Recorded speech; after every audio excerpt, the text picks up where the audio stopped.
Mais je ne sais pas si Ullrich va vouloir énerver Richard Virenque, entre guillemets bien sûr. Dufaux emmène pour Richard. Richard qui va faire le sprint pour passer en tête au sommet sans doute. Et est-ce que Marco Pantani va avoir la force de venir le chatouiller comme il l'a fait hier, ce qui avait eu le don d'énerver Richard. Pantani n'avait pas roulé dans l'échappée, il est venu lui faire la montagne comme on dit. Mais là Pantani pour l'instant est bien enfermé. C'est-à-dire que les coureurs sont quand même un peu fatigués. Voilà, il contrôle Richard pour l'instant. Casagrande est là. Pantani ne semble pas vouloir faire le sprint. Ullrich ne veut pas énerver Richard. Casagrande lance le sprint quand même pour marquer des points, mais pas le premier.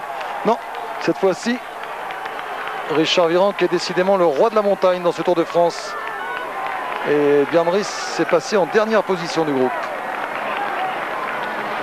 Alors l'intérêt de ce groupe, alors que Laurent Jalabert va franchir le sommet à son tour, l'intérêt de ce groupe, ça va être de rouler dans la descente peut-être pour distancer Olano, empêcher son retour en tout cas.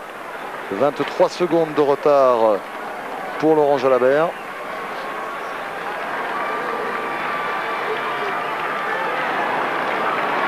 Effectivement, Patrick, il va être intéressant de voir la tactique adoptée par Festina et par Télécom là dans la descente. Est-ce qu'ils vont faire des efforts? Voici Lino et Chanteur qui vont passer sur la ligne. Il limite bien les dégâts.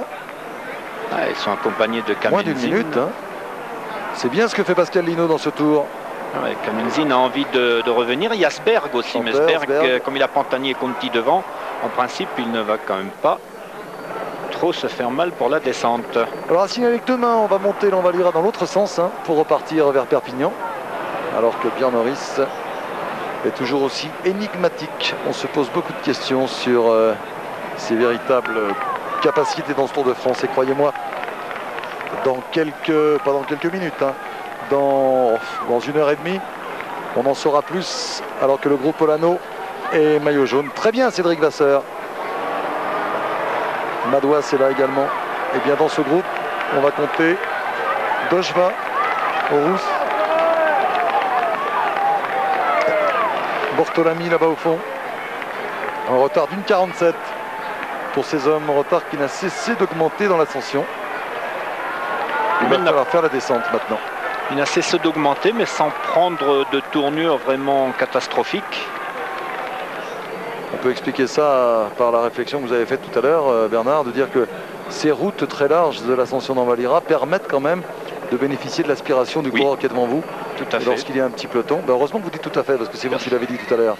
De bénéficier de l'abri. Et puis surtout, les hommes étaient motivés parce qu'ils ils ont la possibilité de revenir dans la descente.